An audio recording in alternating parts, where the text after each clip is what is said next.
success. In this video, we will discuss information about treatment options for ADHD like behavioral therapy, medications, school accommodations, and interventions. ADHD is characterized by a persistent pattern of inattention and hyperactive or impulsive behavior that disrupts a person's everyday life. Although most individuals diagnosed with ADHD show both attention and hyperactive problems, there are many that only have difficulty in one of these areas. ADHD often begins in childhood and can persist into adulthood. It may contribute to low self-esteem, troubled relationships, and difficulty with schoolwork. ADHD symptoms begin to show in children by age 6 to 13, and roughly 6% of children in the U.S. are affected by the disorder. There are three main groups of symptoms for ADHD: inattention, hyperactivity, and impulsivity. Inattention problems include lack of focus, disorganization, trouble paying attention to details, trouble staying on topic while talking, and finally being forgetful and easily distracted. Hyperactive problems include fidgeting and squirming when seated, getting up frequently to walk or run when not appropriate, having trouble playing quietly, and talking excessively. And finally, problems with impulsivity include impatience, frequently interrupting or intruding on others, and starting conversations at inappropriate times.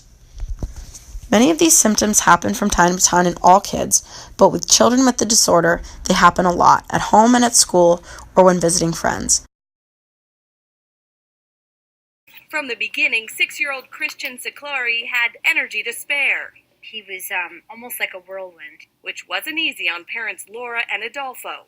It was always yelling at him yelling at us yelling at each other. When it started causing serious problems in school, Expelled from kindergarten? Yes. Christian was diagnosed with attention deficit hyperactivity disorder, or ADHD, usually treated first with medication. I really felt like it was no way I was going to put my son on medication. His therapist recommended starting with behavioral therapy. Instead of always focused on, stop Christian, stop doing that, you're looking for him to catch him being good. A new approach meant for pre- and elementary school-age children includes praising the child for things like being polite, following directions, and controlling their body. High five. Maybe dozens of times an hour. Good job. It was pretty much life-changing. Do you like school or no? New research agrees. In a study that's the first to show the order of treatment matters, children who began with behavioral modification did significantly better than those who started first on medication. You'll see a real quick turnaround in the climate of the relationship between the parents and the child. Which leaves behind the purely biological symptoms of ADHD. After a few months, Christian's family did add medication. His teacher says the combo has been remarkable. Since he started this, he has moved up 3 reading levels. He's made tremendous progress. Success for a family that once saw that as a long shot. Kristen Dahl Think of when they think of ADHD behavior. ADHD in girls is often easy to overlook because it is not as typical ADHD behavior and the symptoms aren't as obvious as they are in boys. In fact, males in the U.S. are almost 3 times more likely to be diagnosed than females. When their child is diagnosed with ADHD, parents often have concerns about deciding the best way to help their child.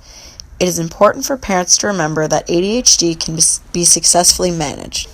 There are many treatment options, so parents should work closely with everyone involved in the child's life: healthcare providers, therapists, teachers, coaches, and other family members. Taking advantage of all resources available will help parents guide their children towards success. In this video, we will discuss information about treatment options for ADHD like behavioral therapy, medications, school accommodations, and interventions. Researchers have found that a change in diet can also help manage the symptoms of ADHD. As they found, diets avoiding artificial colors, flavors, preservatives, and high fructose corn syrup can help control your child's symptoms. Exercise. Exercise has been found to be a very helpful alternative to help children deal with the symptoms of ADHD. Exercise can allow children to get rid of some of the built-up energy and allow them to later focus after they've expelled this extra energy. To find out about possible athletic events and leagues in your community, press the link below. There are scholarship opportunities available for families that meet certain requirements. Fidget toys, one of the newest methods of helping ADHD symptoms. Since they are relatively new, there hasn't been a lot of research done. But many have found that these toys help satisfy a child's need to move and can actually help them focus. Many schools have recently recommended these types of toys to help children focus better in the classroom. Medication. Medication is one of the most common ways to treat ADHD. However, these medications are not cures. The medications have been found to help attention span, impulsivity, on-task behavior has improved, as well as improvements in frustration, tolerance, and compliancy. It is important to have an open conversation about these medications with your doctor, as dosage and the type of medication used affect children differently. To learn more about the types of medication used to treat ADHD and the medications that your child might be on, please click the link below. Medication is a helpful tool that can be used in conjunction with other forms of treatment to best treat the symptoms of ADHD. To learn more about possible resources near you and more about ADHD, please visit or contact your local school or library.